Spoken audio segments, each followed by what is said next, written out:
year. We have the pleasure to have here Alain Roblin, which is a recognized energy economist in the energy industry. And we're really glad to have you here. We thank you for your time, and I hope you like it. Just for your knowledge, all the questions that you have will be answered at the end of the presentation. So without no further introduction, Alain Roblin. Okay, good morning, everybody. My name is Alain Roblin. Shortly, my background, naval architect. Master of hydromechanics first, after naval architect in Star, and later on in YFP. And after this school, I entered in Total in 77. None of you were there. Where I spent more or less 40 years. The 15 first year was in the technical department in drilling and production. And a lot of time outside of France for going in different countries.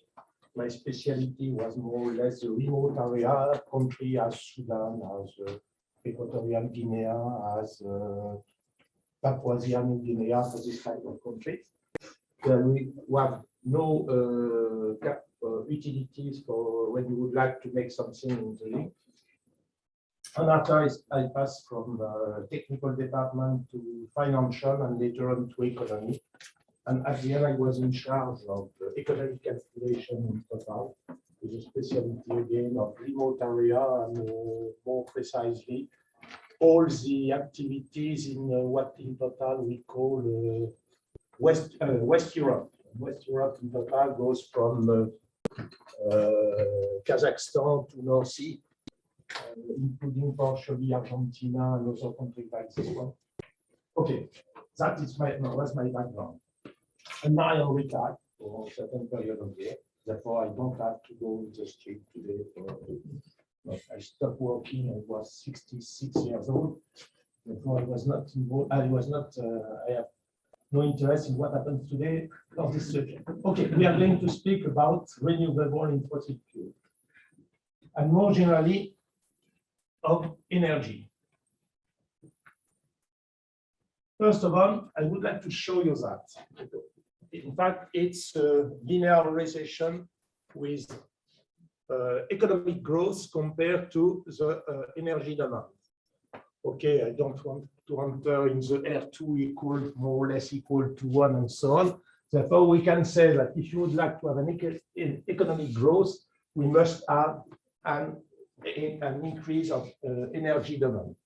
Is what we have in the past, and up to now, we don't know how to follow another way for increasing the economy without increasing the energy demand.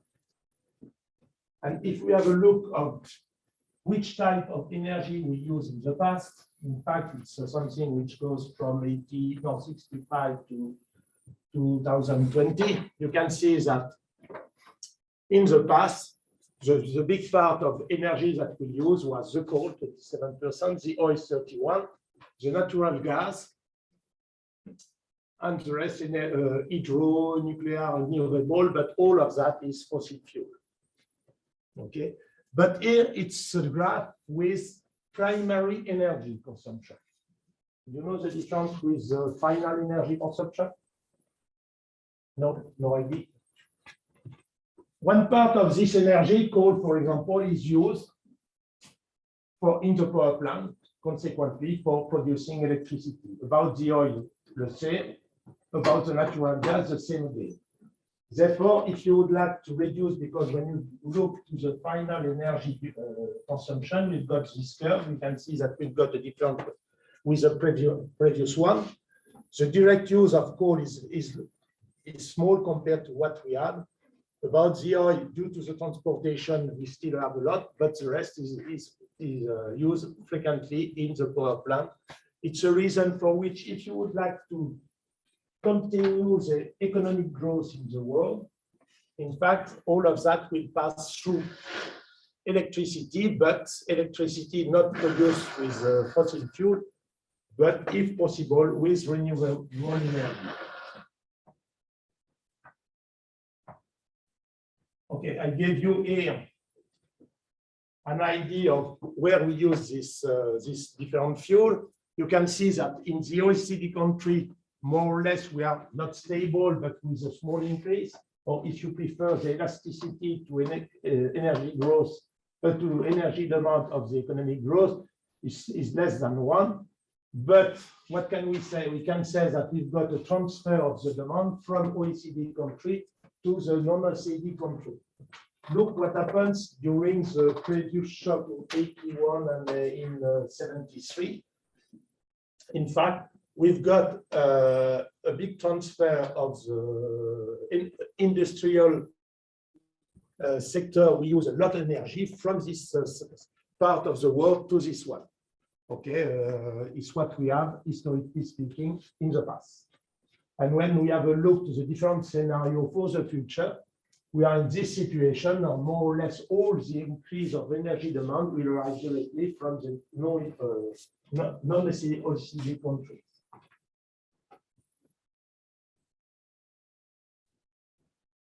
Therefore, I said we have to pass through production of electricity. Electricity has a certain number of characteristics. The first one, and probably the most important, is the first line.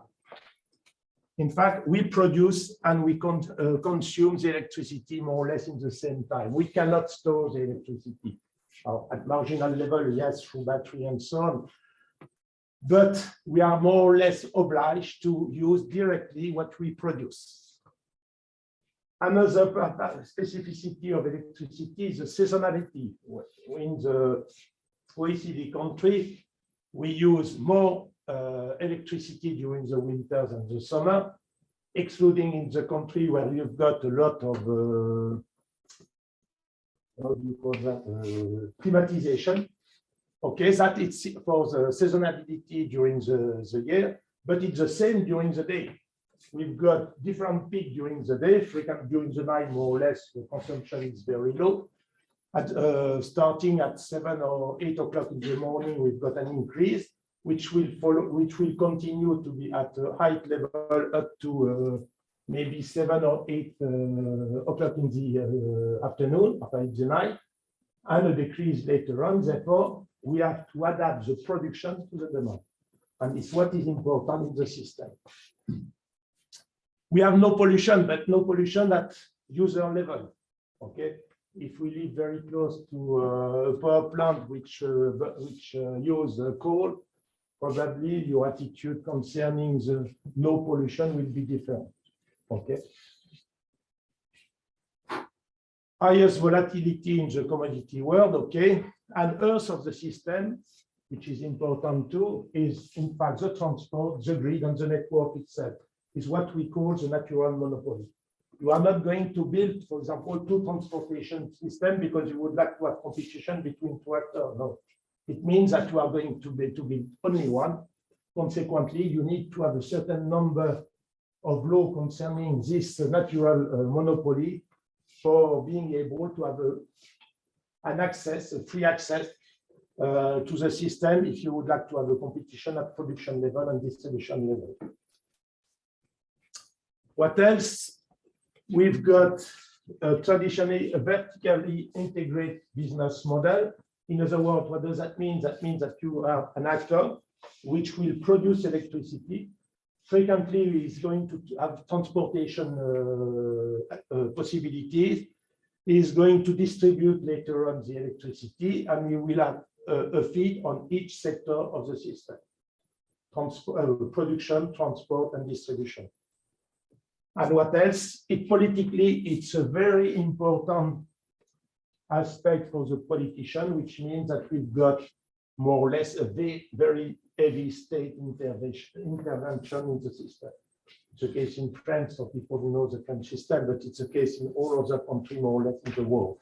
The development of electricity with network, the base of the development was on the national actor. In Europe, you find that with Enel in Italy, EDF in France, I don't remember in Germany, it's the same. And more or less, it was the same in the US too in the past. Any question on this level?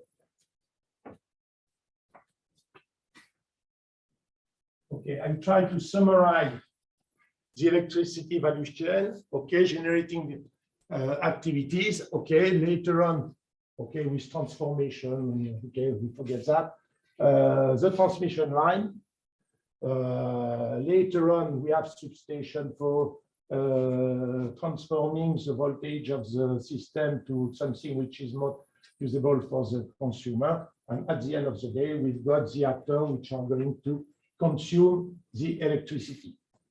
And as I said previously, you can see that transmission and distribution network are considered as natural monopoly because we are not going to put in place two transportation system, two distribution system, just for increasing the competition between the actors.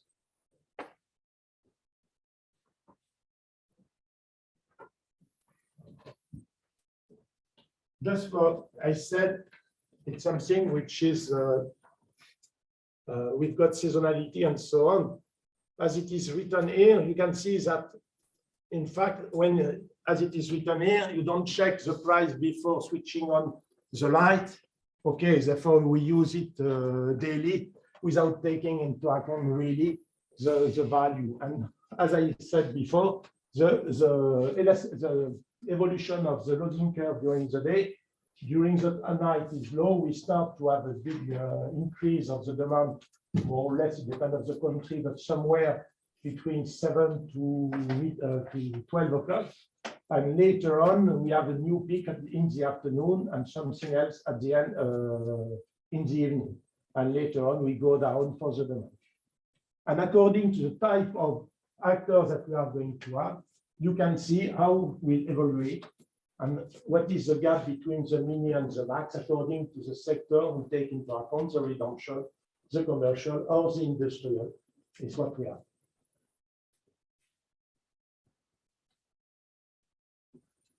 An advantage of that is we've got a good idea of what we are going to have as well. We don't know if we will be able to produce for being able to offer the electricity, but we know what we are going to have. That could be important. Okay, here it's the base load, the daily, what we've got, the different peak. We can see that more or less we've got what we call a base load. During some part of the day, we've got what we call the peak load. When we put all of that together for one given day, we've got what we call this type of the load duration curve. That is for one day, but we obtain exactly the same type of curve when we do that daily, yearly, sorry. And yearly, we obtain this type of curve, what we call in French, the monotone. But in fact, we can see that we've got 8,760 hours per year. We've got more or less one part of the demand, which are this one, more or less 7,000 hours per year, where we need this amount, something which is between and the peak at the end. And the problem for the electrician is to satisfy this type of demand without shutdown of the system. And shutdown of the system is for the peak more generally. Just for giving you an idea how we solve the problem in different countries, you can see here it's the electricity production in the world and in different countries. We can see that more or less a big part of electricity comes from the coal, okay, and another part for the oil, the natural gas, but excluding some abnormal country as, for example, Central America. What else? It's not. I didn't put France, but French will be abnormal situation. But more or less 60% of the production will come from hydrocarbon. In other words, it's going to produce CO2 and different products like this one. In the other side, you've got a country as Middle East, but for geographical reason and because they've got this production directly from their country, is what we've got. But the problem is come from here, Japan. We can see it through this one too. Okay, more or less all the country create problem when we talk about emission of CO2 and so on.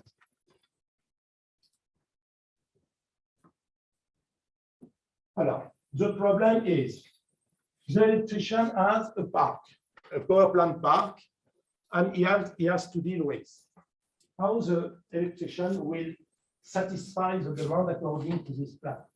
How he's going to fill the load curve I showed you previously. He has to fill all of that with the possibility of his park.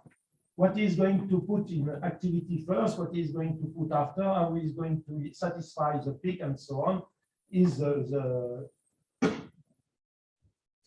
job of the electrician to do that. And the first one I show you more or less here, it's in France, it's a little bit specific, but you can see that if you make a calculation like this one, where you've got the yearly cost, okay, taking into account the fixed cost, the yearly fixed cost, and the marginal cost. In fact, you've got a line like this one. You can say if I don't use, for example, the coal per plant, I will have to pay $150 per kilowatt. Per kilowatt, it's a capacity, it's not a production. And if I use 100% of the time, the cost will be more or less $400 million for the same for 8,760 hours of activity of the. And in fact, what is going to do the electrician is going to use the different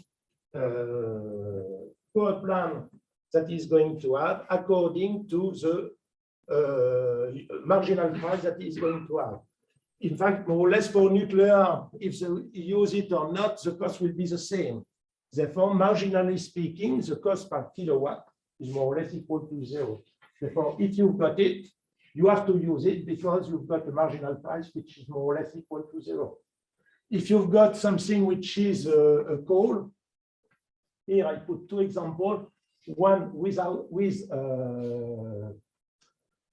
CO2 tax, okay, and the continuous line is without CO2 tax. You can see that according to the quantity of time that you are going to use your capacity, you're going to have a different price, a marginal price for your kilowatt installed. And according to that, for example, you can see that if we've got CO2 tax, you can see that as long as the duration of use is less than 4,000 hours per year, it's more profitable to use the nuclear power plant, and somewhere between 4,000 hours and 2,500 hours, what is more profitable is the coal, and later on is the gas. The gas, as long as you don't have a take-or-pay contract, because you know that in the system of contract of the selling contract, you could have a take-or-pay contract. Do you know what take-or-pay contract is? Okay, you've got a contract with a supplier, and you say, I would like to have a certain amount of cubic meter or million of British BTU or so on.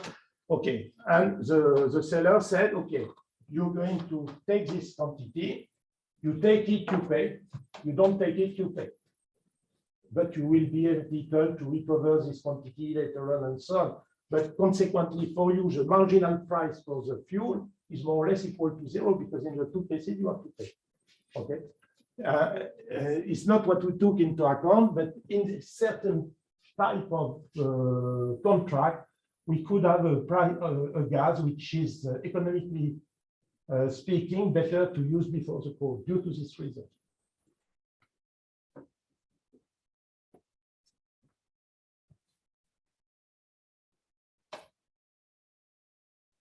More or less here, It's more or less the same thing through another way. We said, okay, we put the hydro power plant. Okay, it's a run-of-the-river power plant, or it's other type of hydro power plant. Okay, in fact, what is the cost is very important for investing. But later on, when you've got your power plant, the cost per kilowatt hour that you are going to produce is more or less equal to zero, a little bit more, but more or less equal to zero. That is a French example. It's a reason for which we've got a so big nuclear value. For the nuclear, the same. You put in place the nuclear power plant, all of that as a cost for investing, for putting that, for developing it. But when you've got it, to use it or not to use it, more or less, at the marginal value, the cost is very low. For the coal, it's a little bit higher, for the natural gas higher, and the fuel oil higher again. And now you've got a demand, which is, for example, this demand of capacity. And when you take that, you obtain that the marginal price of the electricity that you are going to provide is the value P1 that you've got here.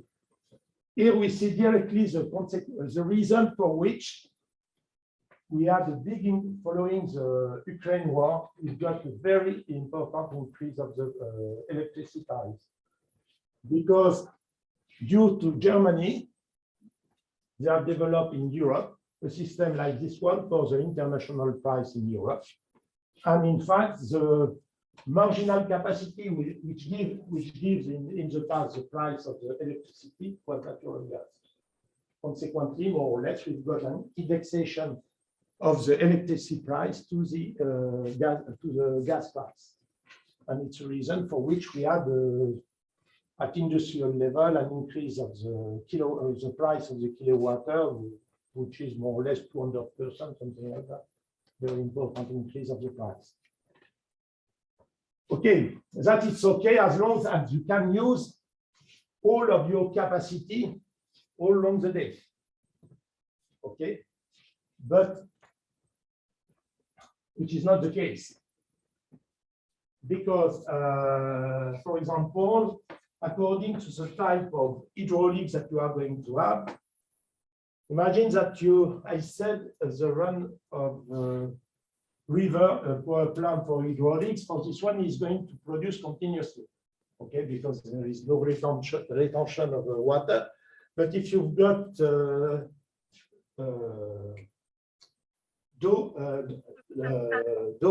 hydraulic barrage, okay, in this case, you can produce as long as you've got stock of water behind the barrage. When you stop, in this case, you cannot produce 24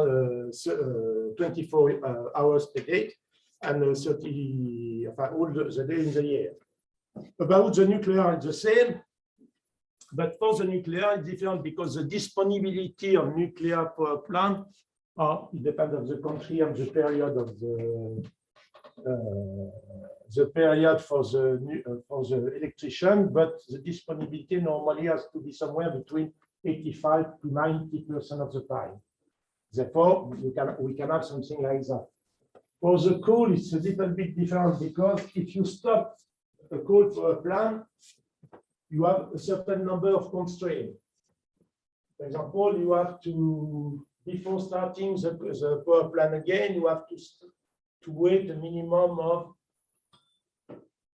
more than 20 hours. Okay. And before starting again, you have to start to burn coal in the power plant and start really the production of electricity maybe 4 or 5 years later. For the natural gas, it's different. For the reactivity of natural gas power plant is very quick. It could be 1 or 2 hours or more than that. And for the fuel oil, more or less, it depends, but it's more or less, it's less than the coal, but more than the natural gas. Therefore, you've got some constraint of you when you would like to use some power plant, and we can put the graph like this one and say, okay, the marginal price is given, but yeah, but you've got other constraints behind, which can create some trouble in the management of your power plant park.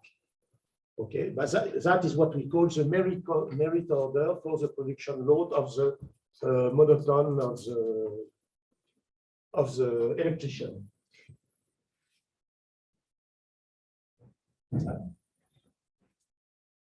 If you don't want to return to the cavern period,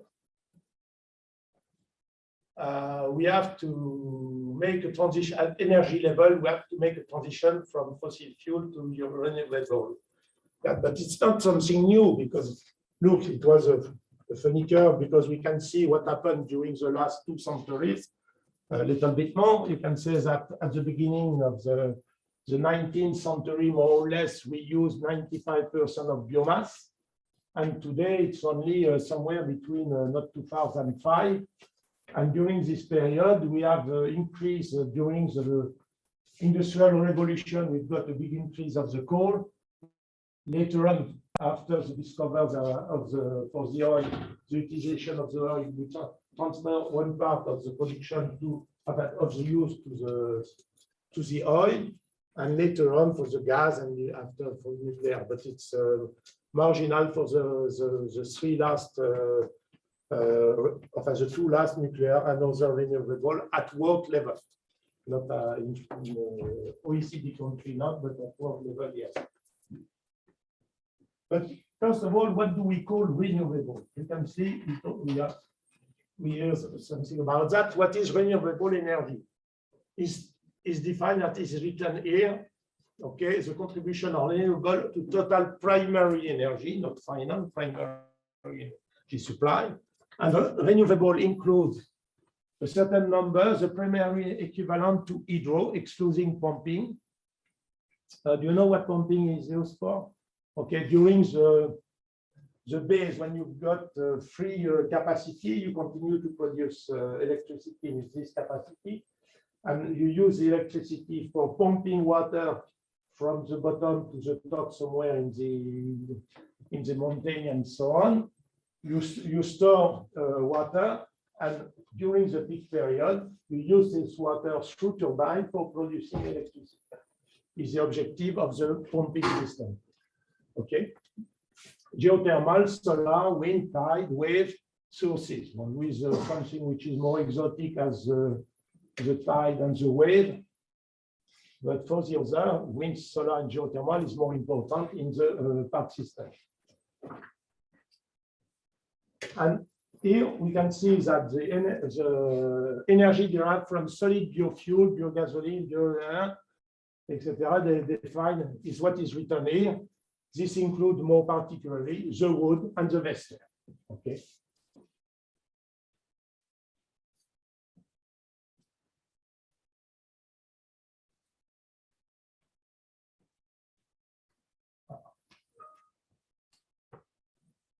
I said the marginal cost for filling the monotone curve. Okay, here I gave you an idea, okay, of the coal. In fact, we can see that more or less globally speaking, we use 38% of the kilowatt in the world were produced with coal. Okay, about the natural gas is more or less 1/4. Fuel oil, just at a swing product. Nuclear is only 10%. Hydro, we've got more or less 16% of the production in the world. Here is run the river and or dam of a barrage. Solar, it's only 2% today. Concentrate solar power, okay. Maybe we've got 2 or 3 pilots somewhere in the world, no more than that. You know how to run all of that. We take some mirror, we concentrate the light, increase the temperature of water and pass the water through turbine for producing electricity. The wind, there are 2 types of wind, onshore and offshore. Okay, geothermal, okay, but frequently geothermal, the big part of geothermal production activity are in the country where you've got some volcanic activity, because we've got 2 geothermal types, low temperature and high temperature, and the best efficiency is in country as Iceland, okay, where you've got a big activity, volcanic activity. The biomass, okay, not a lot today. And the marine activity, it's marginal again. But what is important too is what is written here. Because for some of them, we can use the capacity when you want. For the other, you have to use the production when you can, which is a little bit different because, for example, for the wind, if you are in the period of the year where you have no wind, it's beautiful to have the capacity, but what are you going to do with? Okay. Typically, for example, when you talk about the onshore wind, the base of the onshore wind turbine is the wind, yes, but it's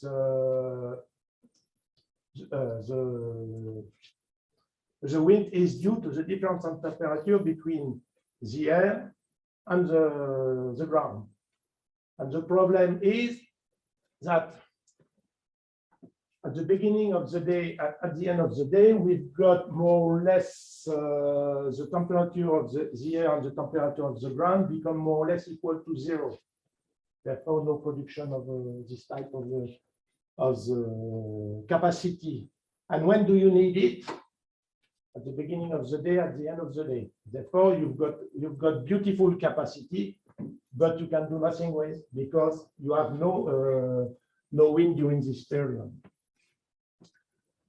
Therefore, as I said, the dispatchability of the capacity are very important because if you would like to be able to fill your monotone curve, you need to have the disponibility of your capacity. And if during the peak period, it's a period where you have no wind and during the at the end of the day or beginning of the day, it means that you cannot use the solar system, you cannot use the wind system.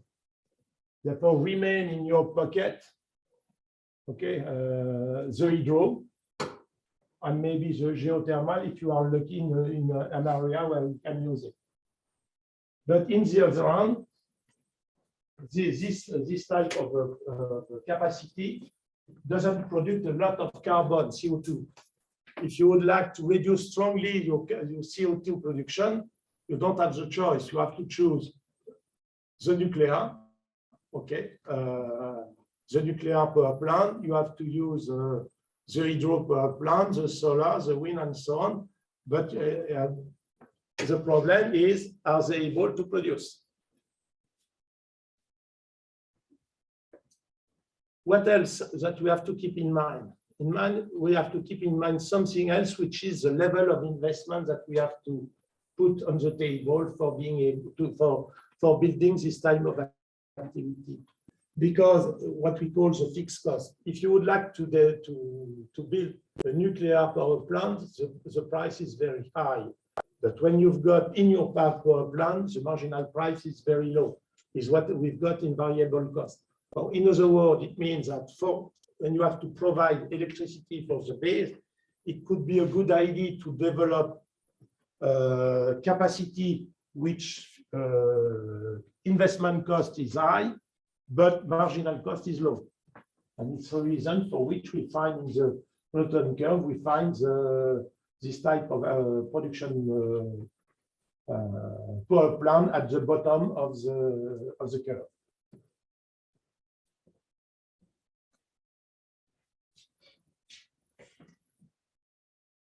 Okay, therefore, if we have, for example, as I said, if we have wind and solar, as long as we have no constraint, we can add, and you can see that the addition of this solar and wind capacity will create a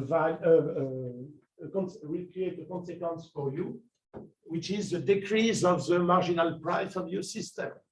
We pass from something which was P1 to something, or maybe it's a little bit extreme, but to something which is P2, because in fact it's not a rectangle like this one, but it's more something like that, okay, for the nuclear.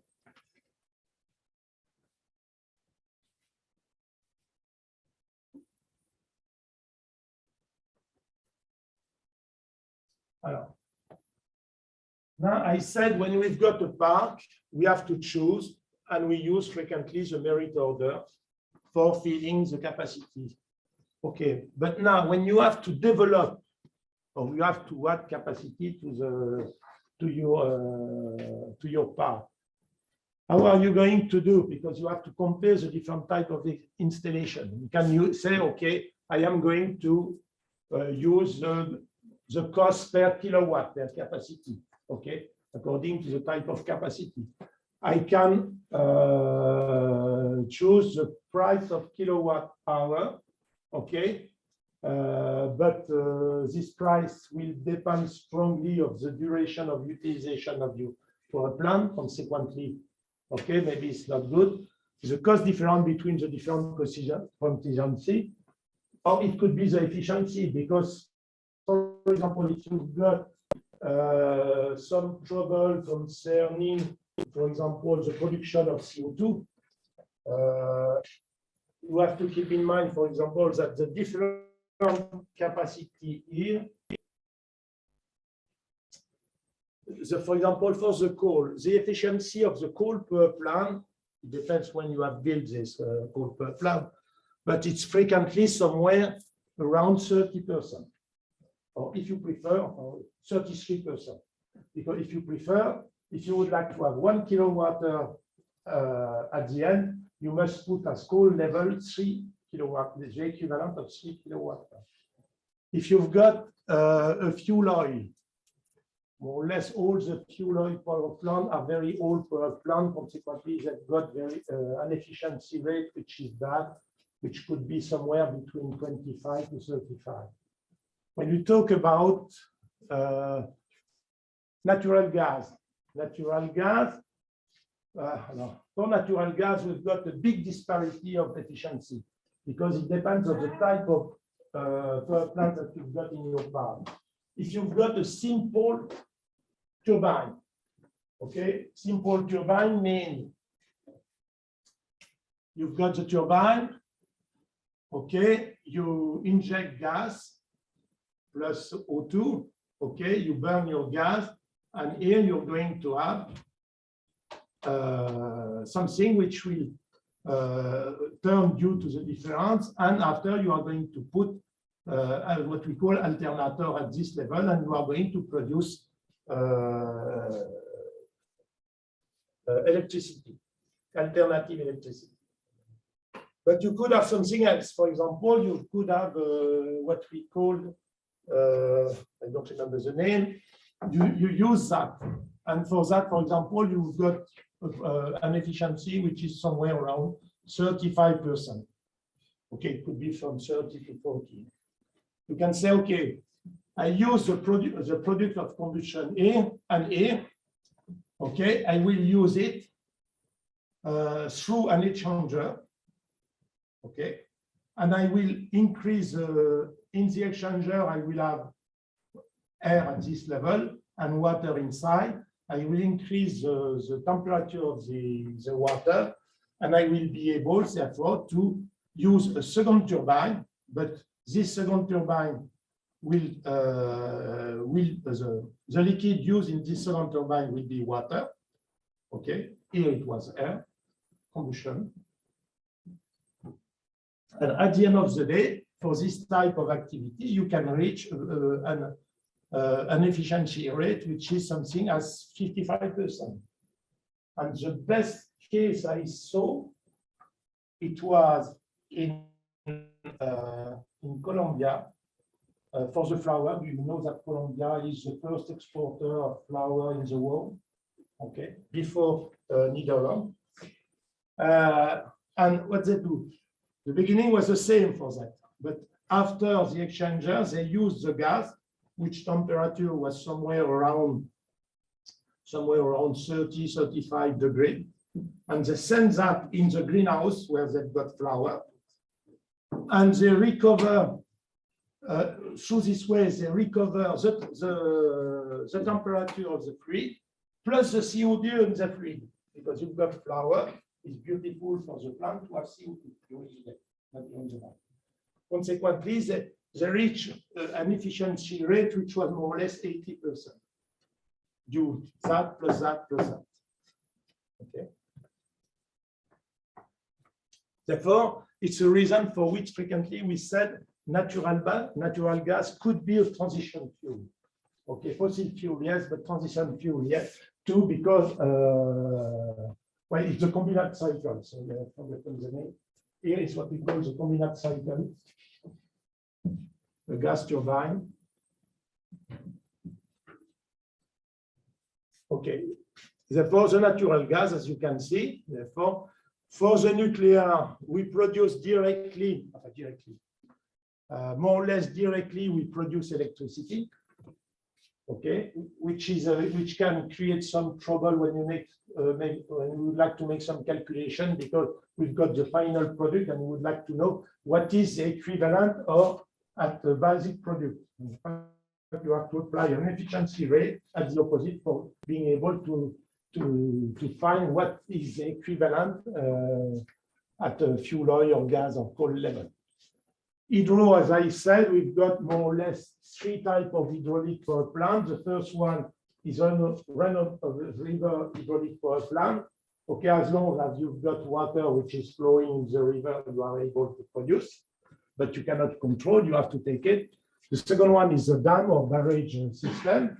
Okay, you store water behind the barrage and you use it when you need it. Frequently is used during the peak period. Okay. And the last one is the pumping system. Okay, we pump water in the top for being able to produce later on during the peak period again. Okay, about the solar, you know, concentrate the wind, 2 types of wind, as I said, the onshore and the offshore. We can understand that offshore wind turbine is really profitable for the onshore for different reasons, not really. And the other, when you can, you use it.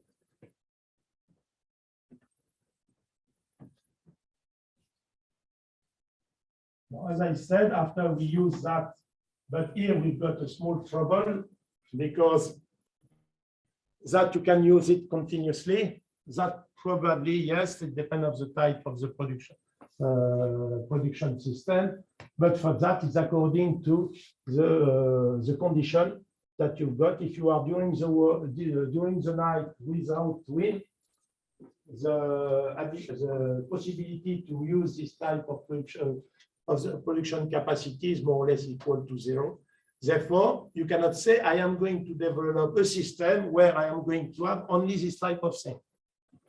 Because you can say, yes, we've got a pooling, a mutualization of pooling systems. Therefore, I will be able to produce with wind somewhere in Marseille for consumers which are somewhere in Netherlands. Okay, but it's not probably the best way, because you will be in the situation sometime where you have no electricity at the end of the day. Okay, therefore, we said, if you would like to build a park, a new power plant park, we have to choose. In fact, I believe that people who have made some exercise in economy know very well that is what we call the LCOE, leveled cost of energy. In fact, we said we are going to calculate with discounting. Who doesn't know what discounting is? Everybody know? Oh, congratulations. In fact, we said we are going to calculate here, we are going to take the CAPEX, we are going to take the OPEX in the year T, the fuel, the cost of the fuel that we are going to use, and we are going to discount with 1 plus the discount rate. Okay, for example, more or less the discount rate is equivalent to cost of the money plus the risk premium. In electricity, the risk premium is very low. Therefore, we can say that the discount rate that we are going to use is more or less equal to the cost of capital, the cost of the money. Okay, and to the power the year when you are going to do that. And you make this type of calculation, and at the denominator you put the energy that we are going to produce, revenue of energy that you are going to produce, divide that you are going to discount again. Okay, and you obtain a certain value, and you said, in fact, that will give me, taking into account that sometimes we can add to that the decommissioning cost, and if we got the carbon cost, the tax on the carbon production. Okay, today is somewhere about what, $80 per ton, more or less. Somebody has an idea of that? The carbon cost per ton that we have to pay for the carbon. And we obtain what we call the LCOE, which give you the good, something which is good, therefore we can compare. Because, okay, according to the type of power plant that we are going to have, we have a CapEx in the future. And through this way, you will be able to compare the different production type of capacities that you can put in place if you need it. With simply a small problem with, as previously, with the wind, because I said for the wind and the solar, we have to take it when we produce it, and you are unable to manage the production. Remember, we've got the monotone curve, as previously I said, okay, we've got a monotone curve, 8,760 hours per year. And here's the capacities that we've got. And we've got a curve like this one. Sorry.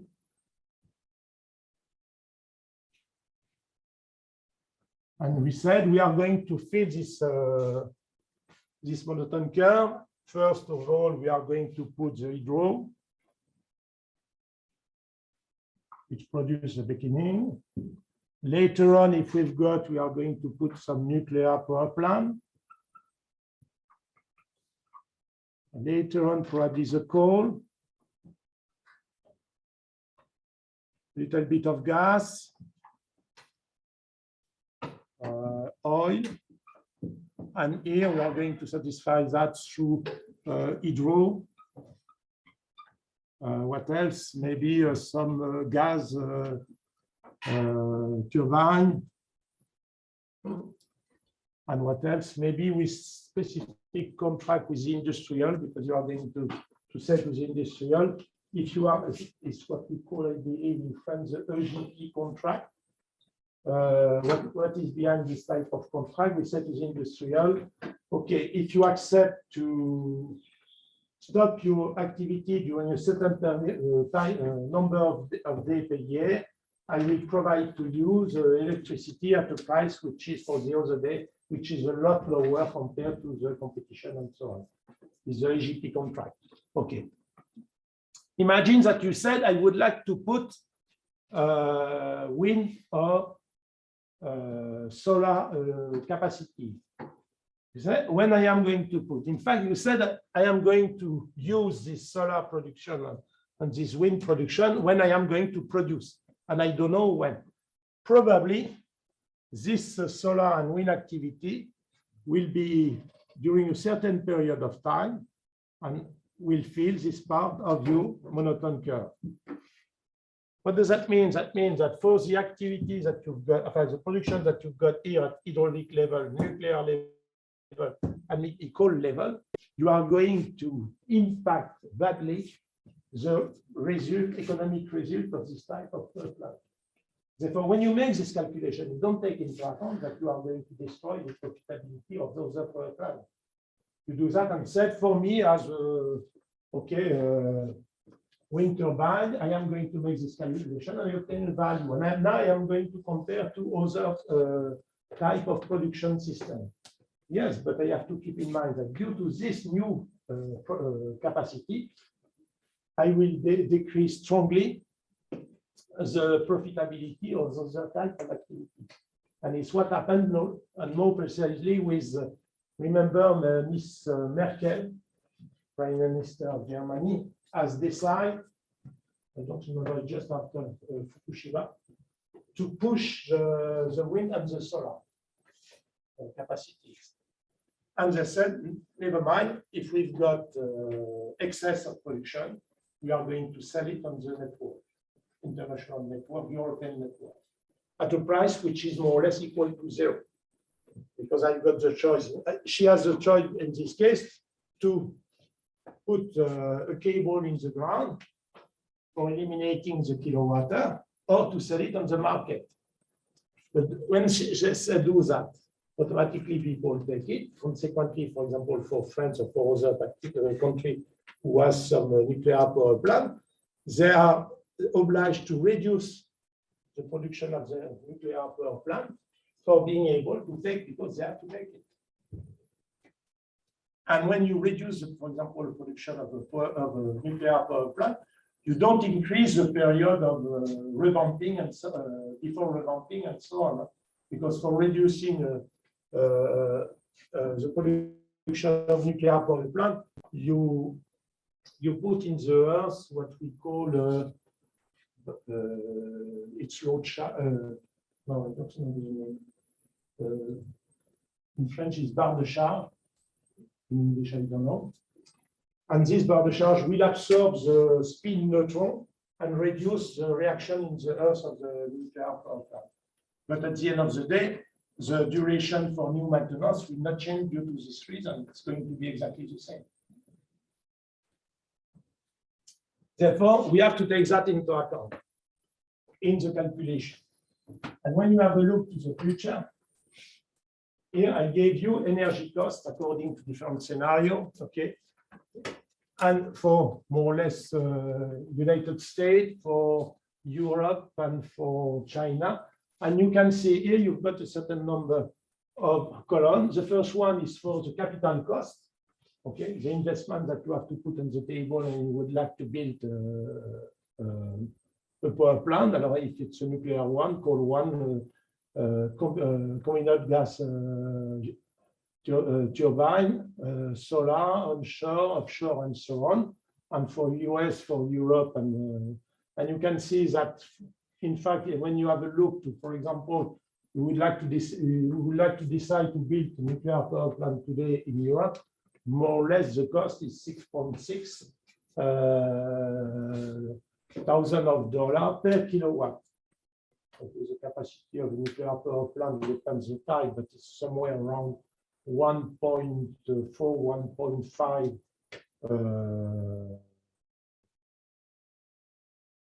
gigawatt. Okay, it gives you the price of the plant. The capacity factor, as I said, it's normally it has to be somewhere. If you would like to have a profitable power plant, it has to be for nuclear power plant. It has to be somewhere between 85 and 90. Here we've got some trouble. Is due to the France power plant, because we've got when you have a look to the monotone, normally we must have something like that. In France, nuclear will arrive at this level. Okay. Consequently, we cannot have a use of a capacity factor which is as high as in the state. When you add to that a certain number of welding problems, you've got on me, I don't remember what is the capacity of the French nuclear power plant, which are in activity really, what is it, 60%, 70%, no more. Okay, but after at marginal cost level, or if you prefer the sum of the OPEX plus CO2 tax, if any, and so operating and maintenance and so on, you've got here the number. Or if you prefer, when you would like to normally to fill the monotone curve here, you can see that we are going in the state to start maybe with solar and with wind offshore, onshore turbine, and later on we put the nuclear, but we have to keep in mind that we've got solar and wind onshore, not only when we've got sun and wind, and therefore Sometimes we have to take systematically the nuclear power plant at the base, and later on, okay, we have to use the gas combined cycle and the coal later on. That it's for the state, more or less, it's exactly the same for Europe, with price which are a little bit higher. And when we make the calculation of the LCOE ratio, we have a value, as you can see, which give a good advantage of the wind and of the solar. Is what we've got at this level. And we can say that in the future, it's going to be the choice as long as we are able to produce and to stock or to store at this level.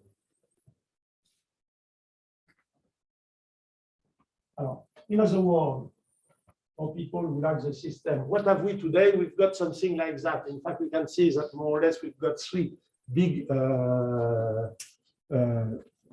fuel, which are unfortunately, which are fossil fuel.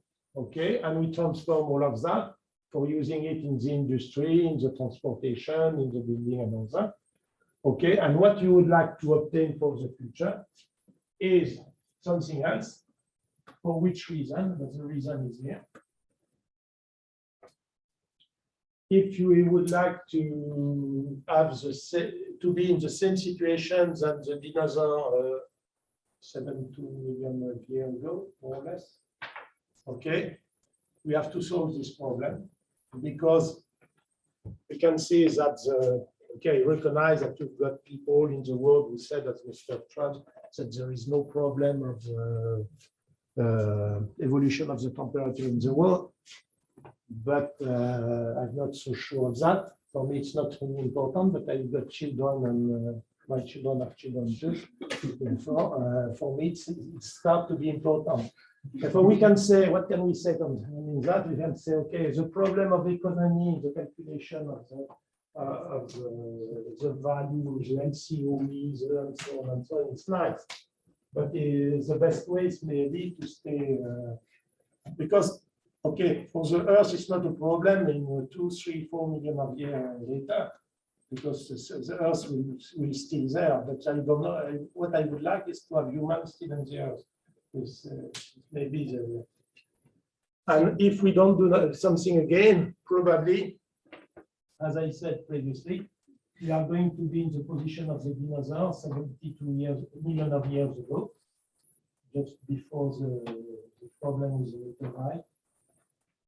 And we have here, look, a beautiful estimation of the system.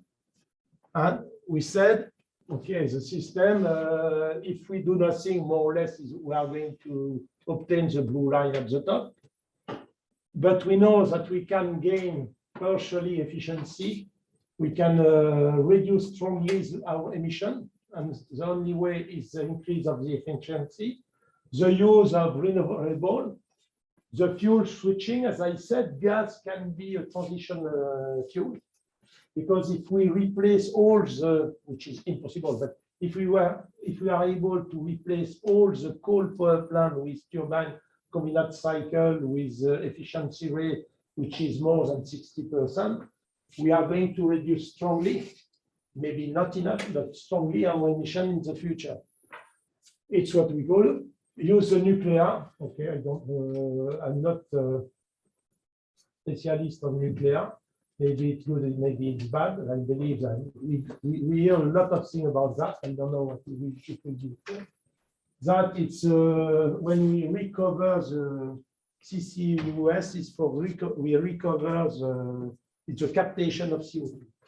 Okay, we recover the CO2 and maybe put it in the ground. Another possibility. And if we are able to do that, probably for you and for your children, you will be in the future in better situation than compared if you do nothing. Okay. Alors, if we have a look to the advantage and disadvantage of the different power plants, we can say what we've got it here. Advantage of the coal is the dispatchability. The big disadvantage is the CO2 emission of CO2. For the natural gas, we've got two advantages. What is it? Which are the dispatchability and the efficiency, because we can reach very high efficiency rate. But it's still a fossil fuel. Therefore, for the transition period, maybe it's possible for long term, probably not. For the fuel oil, it's the same. The nuclear, okay, CO2, we have no advantage, we have no CO2 production. But we've got the history, because more or less for 99% of the people in the world, when we talk about nuclear, the thing Hiroshima, Nagasaki, the problem in Ukraine, I don't remember the name, Chernobyl, thank you. What else? What happens in Japan? Fukushima, yeah. And the level of investment, because if we would like to be more or less sure what we are going to build and to manage, it means a certain level of safety investment, which create a very, very important level of investment at the end. For the hydro, okay, it depends. But in all cases, we have no CO2 emission, which is the objective for you and for us. Okay. The same for the solar. But for the solar, the wind and geothermal, probably the problem is this one. Because as long as we are unable to store the electricity from one way or another one, we will not be able to really provide an offer to the demand of electricity of the client. Okay. Oh, okay. Well, I'm going to say to the people, okay, between 6 o'clock in the afternoon up to 10 o'clock in the afternoon, you don't use electricity in your home. Okay, I don't know if you can accept that. I believe it's going to be difficult, but it's one way. About the geothermal, okay, we've got a limit. Geographically speaking, we've got a limitation. It's the same for marine. If you explain that the future for of electricity, if we explain that to somebody from Austria, that it's a marine production, we will answer to you, yes, thank you, guys. But what is for me? And the biomass, okay, the biomass frequently. In fact, we could have a lot of possibility with biomass. Frequently, it's a problem of space, okay? Because if you would like some production capacity in the middle of the city, difficult with the biomass, we could have that with a small production system. We use other type of fuels. Now, if we are able to do that, what we are going to do, obtain is something like that. Okay, instead of the big part of coal, natural gas, and oil, okay, will be able to produce. And as I said, now it's not a question of economy. Okay, economically speaking, the best way it's continue to build gas power plant, oil power plant, nuclear power plant, and fuel power plant, and coal. But for your future and for your children, maybe it's not the best way. If you would like to continue to go, I don't know, somewhere in the middle of Africa with a temperature where we can live, is not what we have to do. And now,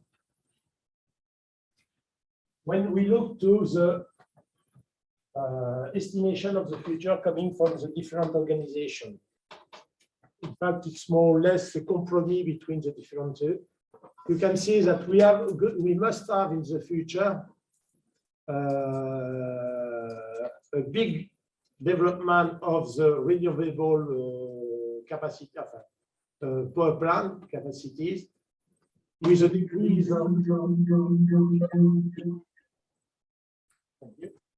with a decrease Somebody, the name of somebody is Larsen, no? Okay. Okay, an evolution of the nuclear, but not so strong, maybe excluding in France, because we have a nuclear power plant in France. Traditional use of biomass. Okay, that the only interest of that is the increase of the efficiency with combined cycle and so on, maybe an increase of the efficiency again. That here is the same more or less with the captation of the CO2 at the end. But for the coal, okay, we can say, okay, we've got today what we call the fluidized bed, something like that for the coal.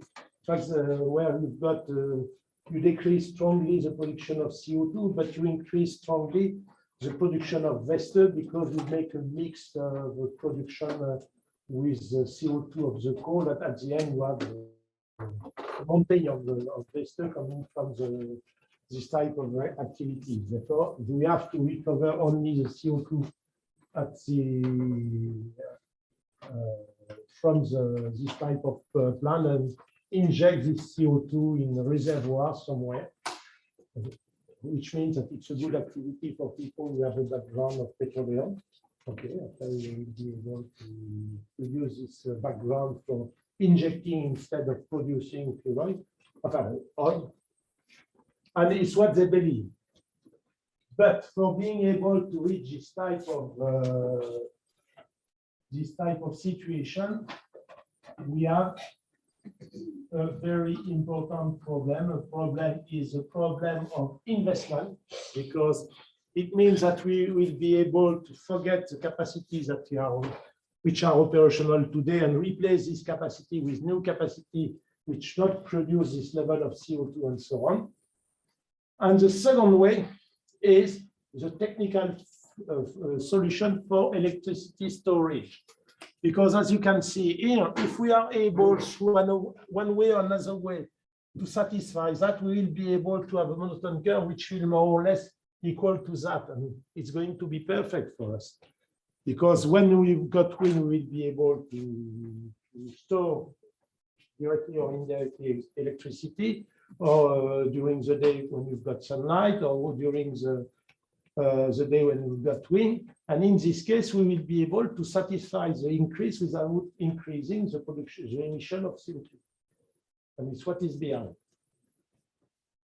We believe that we've got a solution, a partial solution today through hydrogen, because we take this, we produce electricity with an electrolysis system. We produce H2 of hydrogen, and later on it's one form for storage electricity.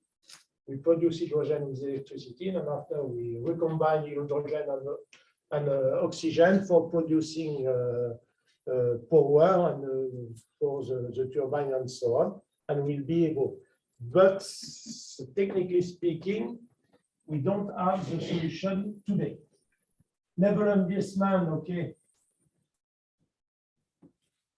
Just for the clean energy technology, you've got an idea here. Here, NZE means net zero emission in 2015. It's a scenario given by the ERE,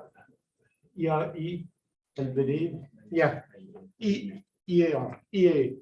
Okay. And if you would like to reach this situation where the balance between production and captation of CO2 is equal to 0 in 2015, is what we have to invest, just for your information, is not, it's billion. That is the currency at this level.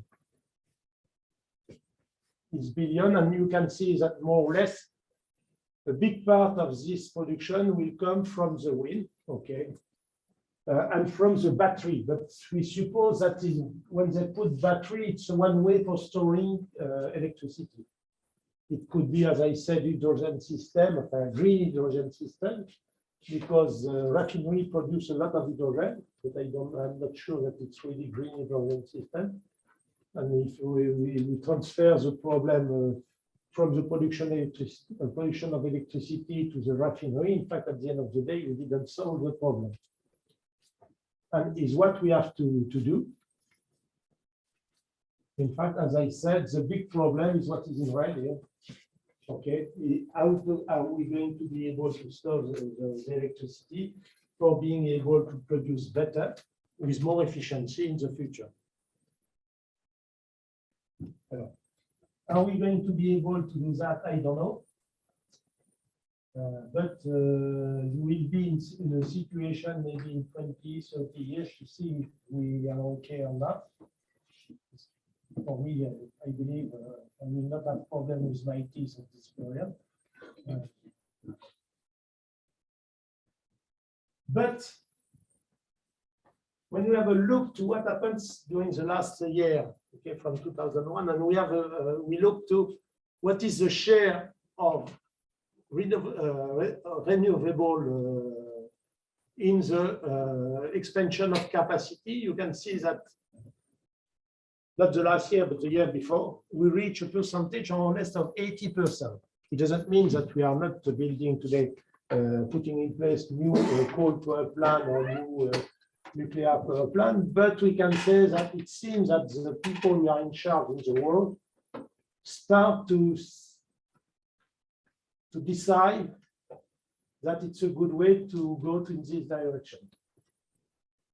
Mr. Trump is out, therefore maybe we have gained a certain number of gigawatts due to this reason, but we still have other people in the same way of thinking somewhere around in the East now, and therefore we don't know for the future.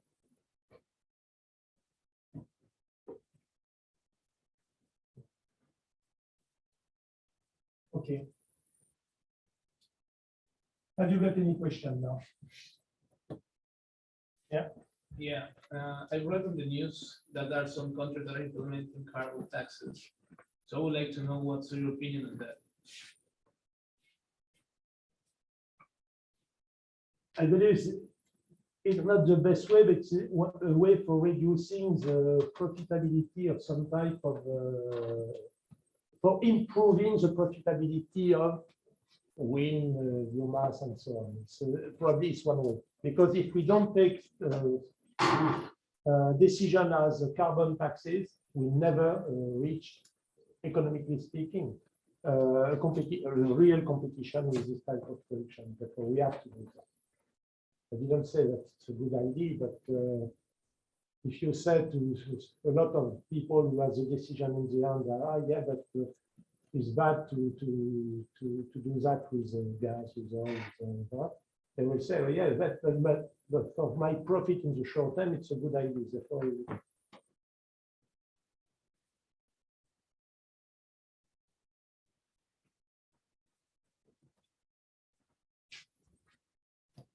Yes, it's a human question. It's all. Yeah.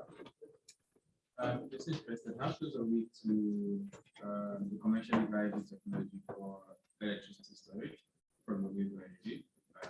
How much focus is taking this on that? How much? Sorry? How close are we globally in commercially viable technology for energy storage, renewable energy storage? How much focus is that? Frankly speaking, I don't know. Other people, it depends on a lot of parameters. Yeah, because I know I saw on the news, it was a couple of days or maybe a week or so ago, even looks like Elon Musk is saying that's the next biggest breakthrough in vehicle energy technology. I don't know if we can be, when you have a short, you look to the past and you said, you can say sometime, something when you go back 20 years ago and you said, when we look what happened during these 20 years, for that, it was very quick, for that, it was very low. In fact,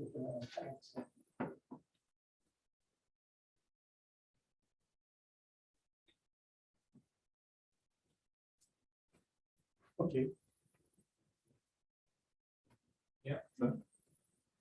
Yeah, so my question is this. what's going to be the, let's say, socio-economic impact of this energy transition on the developing and underdeveloped nations?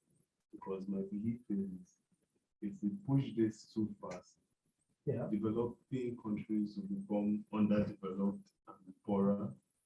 I don't know what class would now put the underdeveloped nations as. So I don't know if, Like you said, we are in this situation because the developed country have used too much the fossil fuel, and now we ask the undeveloped country to pay the bill. That's what you said. Very clear. You're right. You're right. Therefore, I believe that the developed country has to help the undeveloped country for putting in place this type of new capacity.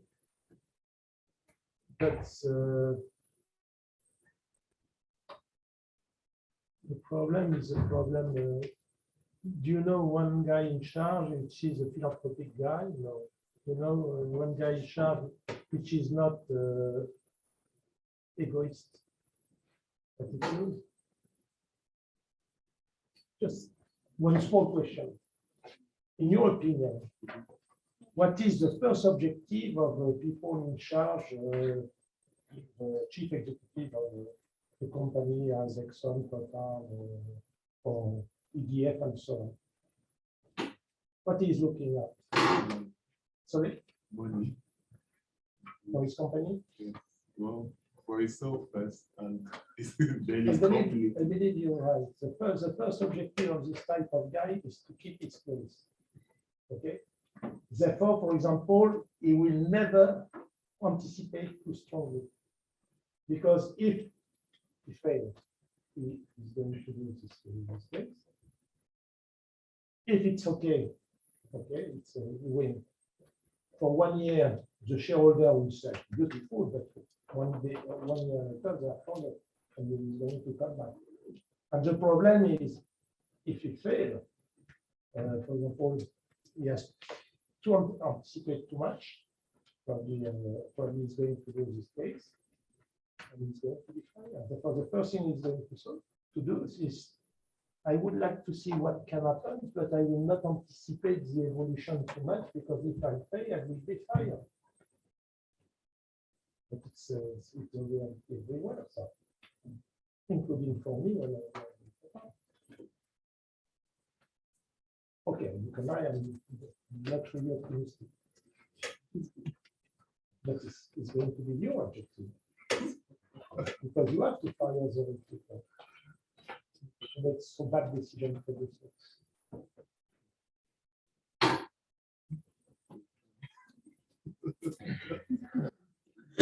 You're not obliged to kill them. Fire, okay. That's if we don't want to. That's if we don't even take over from them. Okay, well, if no one else has any questions, we want to thank you again for your time, Alain.